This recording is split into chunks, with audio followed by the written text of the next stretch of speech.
Putin's empire is crumbling. The economy is spiraling, his war machine is running on fumes, and for the first time since World War II, Russian land is under attack. Ukraine is invading Russian territory. Ethnic republics are stirring with unrest, and the Kremlin is losing its grip on the regions that once held the country together.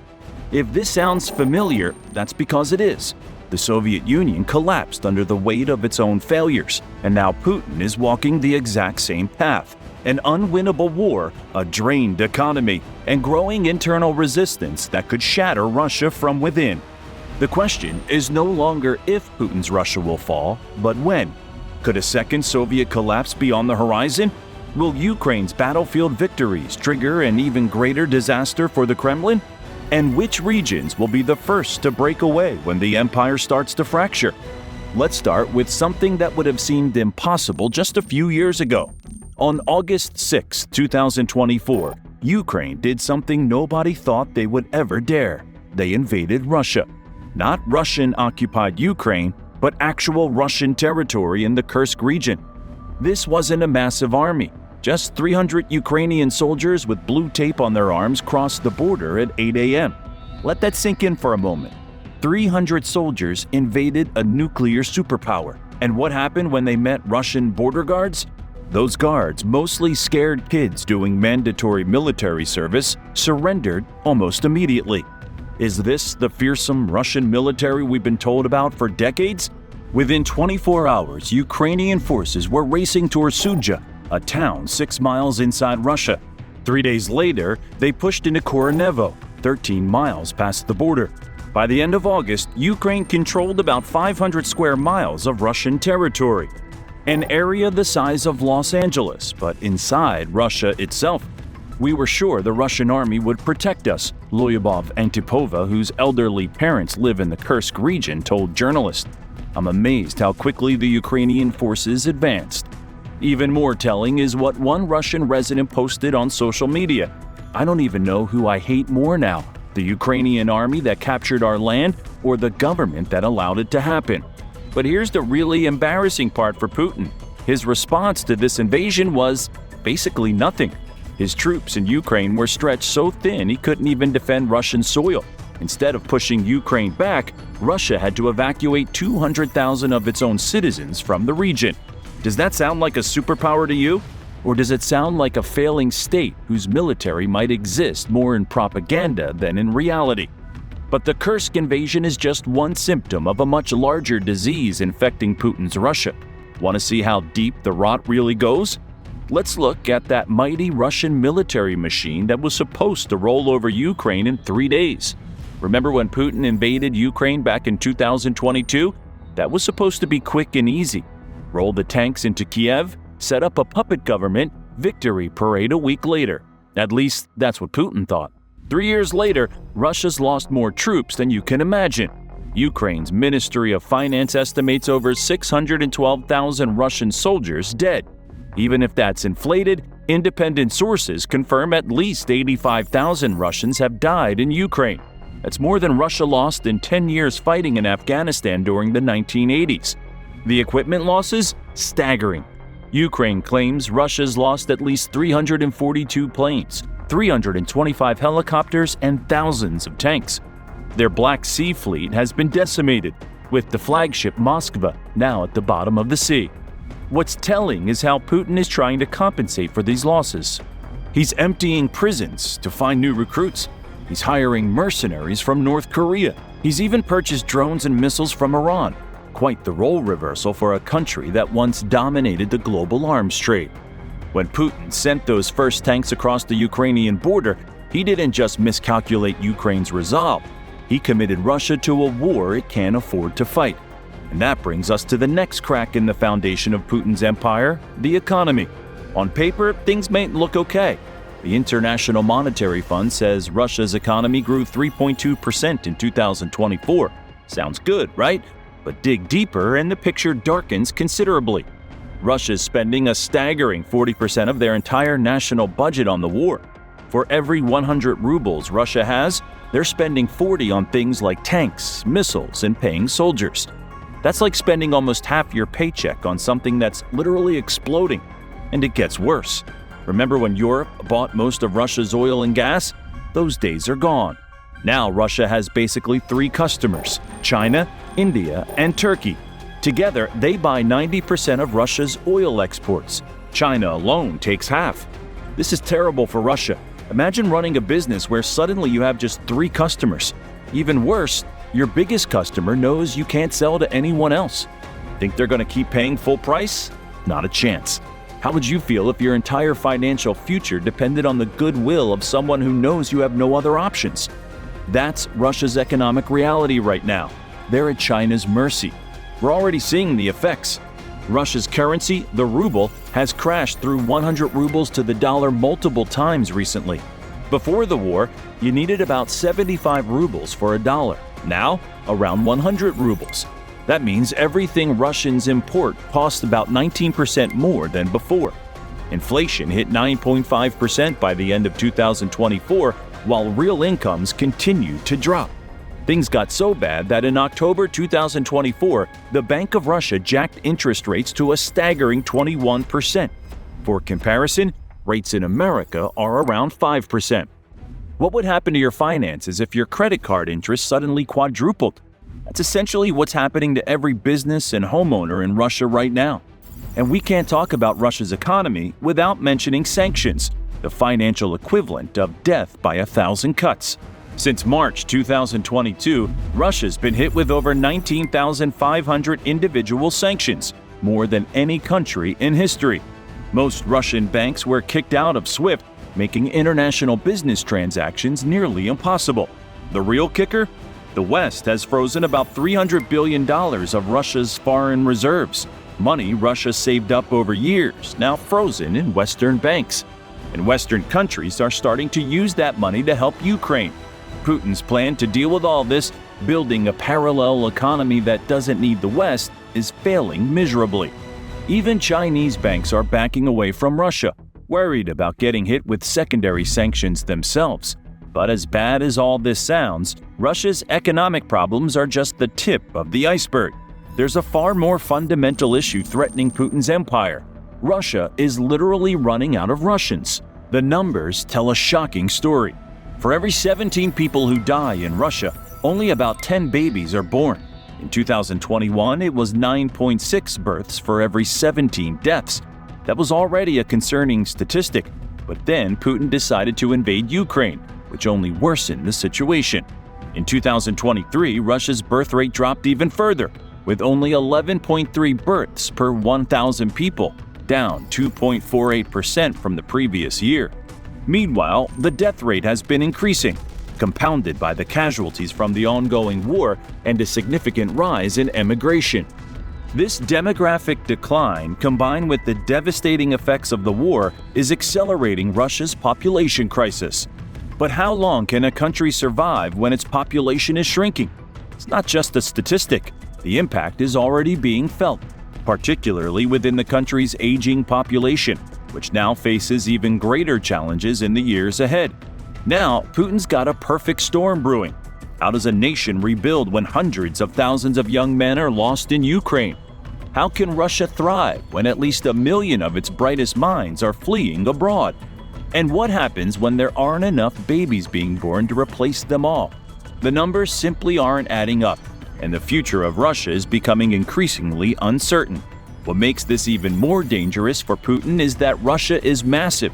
It covers 11% of the planet's land, 1.8 times bigger than America. But how do you keep control of all that territory when your population keeps shrinking? Putin's solution? Bring in workers from other countries. Russia now has somewhere between 6 and 14 million migrant workers, mostly from places like Tajikistan, Kazakhstan, and Uzbekistan. Think about what that means. The nation that once proclaimed itself the defender of Slavic civilization now depends on Central Asian migrants just to keep its economy functioning. How's that for irony? Those migrant workers aren't just a nice addition to the Russian workforce. They're essential. Russian taxis, construction sites, restaurants, and cleaning services all depend heavily on them. But after the concert hall attack in Moscow back in March 2024, where 145 people died, Russia started cracking down hard on these workers, making their demographic crisis even worse. What's particularly alarming is what's happening in Russia's Far East. This resource-rich region right next to China is slowly emptying out.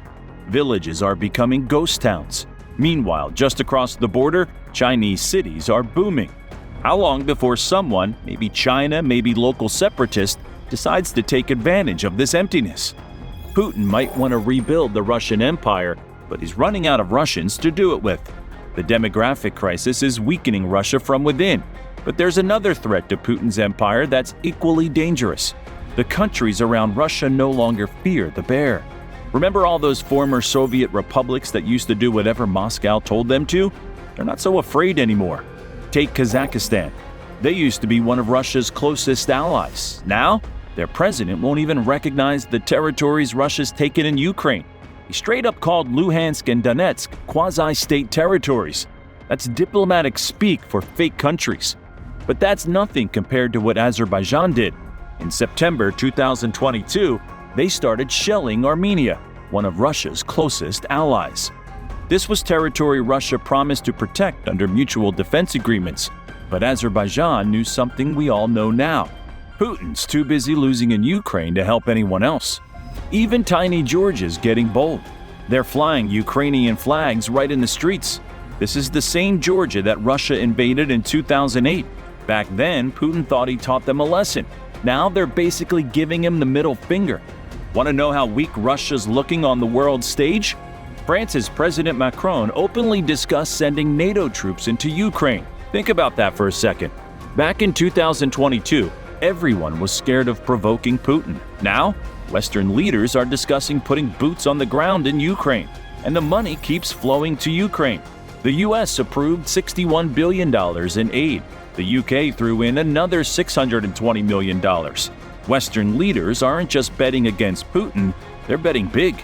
You might be thinking, but what about China? Isn't Russia's partnership with Beijing strong enough to offset all these problems?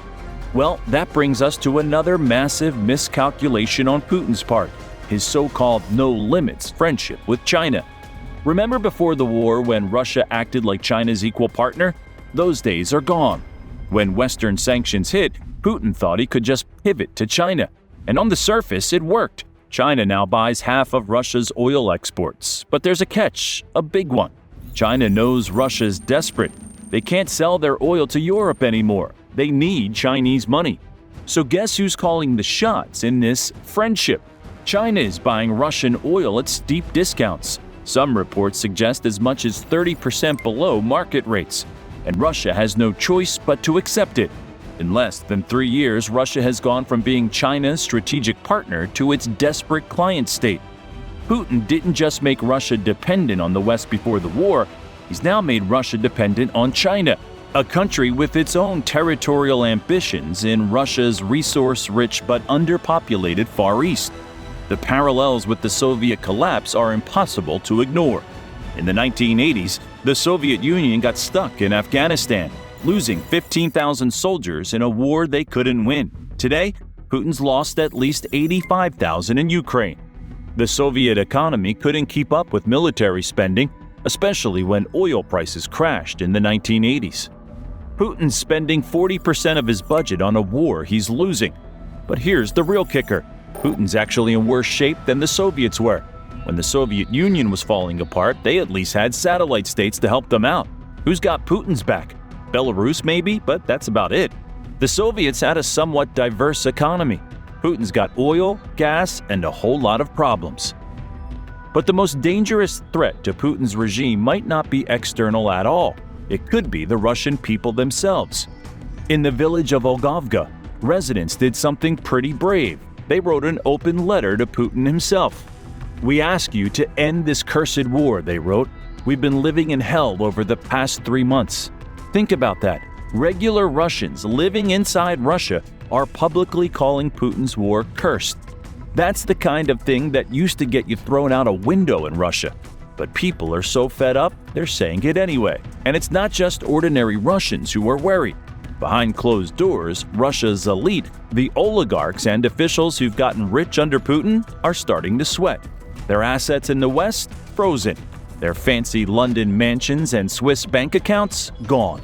Bloomberg reported that even the most optimistic Russian elites think the best they can hope for now is a frozen conflict, basically a stalemate where nobody really wins. As one former Putin advisor put it, they're afraid to become scapegoats for a meaningless war. But here's the scariest part for Putin. Even his tough guy friends are turning on him. Remember the Wagner Group? These were the mercenaries doing Putin's dirty work in Ukraine. In June 2023, their leader, Yevgeny Prigozhin, actually led an armed rebellion against Putin. Wagner troops seized military headquarters in Rostov-on-Don and marched toward Moscow. For a few hours, it looked like Putin might actually fall. The rebellion ended quickly, and Prigozhin died in a mysterious plane crash a few months later. Funny how that happens to Putin's enemies. Just a few years ago, nobody would have dared to challenge Putin like that. Now, the cracks in his power are starting to show. Perhaps the most damning parallel between Putin and the past Russian leaders is how isolated he's become. Reports suggest he rarely uses the internet, gets his information from briefing papers prepared by yes-men, and increasingly relies on a shrinking circle of hardliners and former KGB agents. Sound familiar? This is exactly how Soviet leader Leonid Brezhnev spent his final years, surrounded by sycophants who told him everything was fine while the country crumbled around him. Putin reportedly has multiple identical offices in different locations around Russia, each perfectly matching the others, so no one knows exactly where he is at any given time. He lives in a literal bubble, having forced his staff into extreme COVID protocols long after the rest of the world moved on. What does it tell you when a leader is this paranoid about his own people? The Atlantic Council asked 167 foreign policy experts what they thought would happen to Russia. Nearly half, 46%, said Russia might collapse or break apart within 10 years. Of those who expect such a scenario, 40% believe it would occur due to internal problems such as revolution or civil war. This highlights a significant concern among experts that Russia's future stability is at risk. But what makes Russia particularly vulnerable to fragmentation? Its ethnic diversity. Russia has approximately 193 different ethnic groups speaking over 270 languages and dialects. Putin's government has taken steps to suppress separatism, reflecting concerns about these groups potentially breaking away. But here's the thing about such measures. You only take them if you're afraid they might happen. We've seen it happen before. In 1917, the Russian Empire collapsed after losing a war and running its economy into the ground. In 1991, the Soviet Union fell apart after, you guessed it, losing a war and running its economy into the ground. See the pattern? This collapse could be worse. Putin spent 25 years cultivating an image as Russia's protector, the strongman who would make Russia great again, and that image is shattering. From the Kursk submarine disaster in 2000, where Putin initially refused international help while 23 sailors slowly died awaiting rescue, to the Beslan school siege in 2004, where his botched rescue attempt led to the deaths of over 330 people, including 334 children, Putin has consistently faced criticism for failing to protect his people when it mattered most. Putin built his image as Russia's great protector. Maybe Russia holds together through sheer momentum. Maybe Putin manages to secure some kind of face-saving deal in Ukraine. Or maybe we're witnessing the beginning of the end, not just for Putin, but for Russia as we know it. Maybe the empire that spans 11 time zones finally fractures under the weight of its own contradictions. One thing's for sure, Russia can't keep going the way it is. Something's gotta give, and when it does, it'll change the world. But there's a wild card we haven't discussed yet: Russia's oligarchs. Could their growing discontent be the final blow to Putin's regime? These billionaires didn't get rich by being stupid. They understand power and self-preservation better than almost anyone. For decades, the deal was simple. Stay loyal to Putin, stay out of politics, and you get to keep your yachts, your mansions, and your billions. It worked beautifully, until it didn't. Now these oligarchs are watching their overseas assets get frozen or seized. Their children can't attend elite Western schools anymore. They can't even vacation in the French Riviera or ski in the Swiss Alps. Their world has shrunk to the borders of Russia, borders that are increasingly looking like prison walls. Roman Abramovich lost Chelsea Football Club. Oleg Deripaska lost his mansion in Washington, D.C. Igor Sechin had his yacht seized in France. The list goes on and on. The oligarchs are trapped. If they criticize Putin, they might fall out of a window like so many Russian executives have in the past 2 years. If they stay silent as their fortunes evaporate, they risk losing everything anyway. What happens when these powerful men who control vast resources inside Russia, decide Putin is more liability than asset? We've already seen some intriguing signs. Oleg Tinkov, founder of one of Russia's largest banks, called the Ukraine invasion crazy and a massacre. He was forced to sell his bank stake at a fraction of its value and flee the country. But what happens when there are too many dissenters for Putin to punish?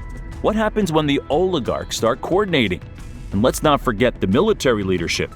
Prigozhin's failed rebellion showed there are factions within Russia's armed forces who have lost faith in Putin's leadership.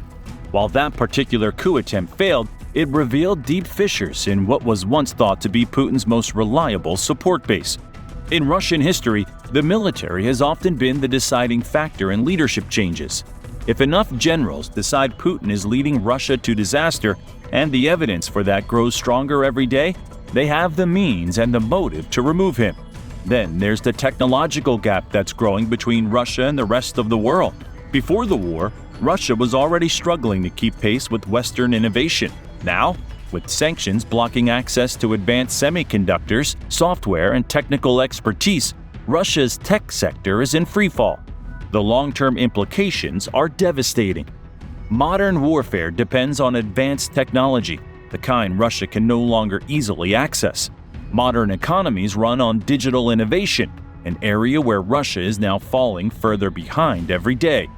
Young Russians with technical skills are among those most likely to have fled the country, creating a brain drain that will take generations to reverse. What do all these factors mean for Russia's future? They point to a country that's not just in decline, it's in an accelerating downward spiral where each problem makes the others worse. Economic troubles fuel military weakness. Military weakness encourages neighbors to be bolder. Demographic decline makes everything harder to fix. And Putin's isolation prevents him from seeing the reality of the situation until it's too late.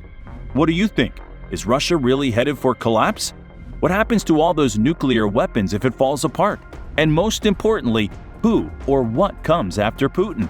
Let us know what you think in the comments below, and don't forget to subscribe to our channel and hit that notification bell so you don't miss any of our upcoming videos. Thanks for watching.